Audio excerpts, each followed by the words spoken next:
I've been running a music blog and community called Tuned Up for 15 years. Here's the story. I crossed paths with Priscilla Presley in a dive bar. Here's what happened. I was in Austin, Texas at South by Southwest. It was the very first evening.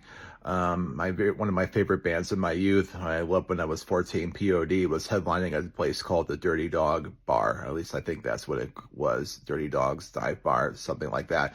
It was on 6th Street in downtown Austin. Anyway, it's kind of like the French Quarter in New Orleans. It's the height of madness at South by Southwest, which is a huge music, film, and tech conference that was in Austin, Texas in the area. Anyway, POD did not go on till like 1 a.m, which is 2 o'clock Ohio time. I had flown in that day. I was really tired, bleary-eyed, watching the warm-up bands, and the door guy says, "Oh, Priscilla Presley's in the room. That's her son. That's opening for the show." So I'm like, well, that's pretty cool, whatever. I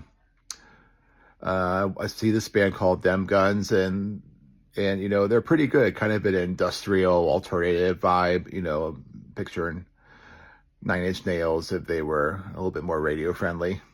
Anyway, so then I go over to the merch table, and who is there but Marcos from POD, and I'm talking to him, and internally I'm kind of freaking out a little bit. I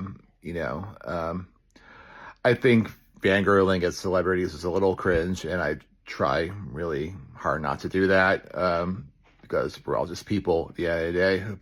But yeah, I was stoked. When I was 14, I thought Fundamental Elements of the Southtown was one of the best records ever.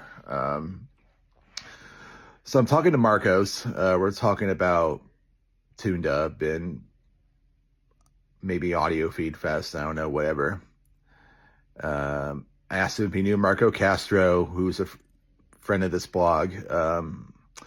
Then he leans into me and he goes, "You know who that is over there?" And I'm like, "Who?"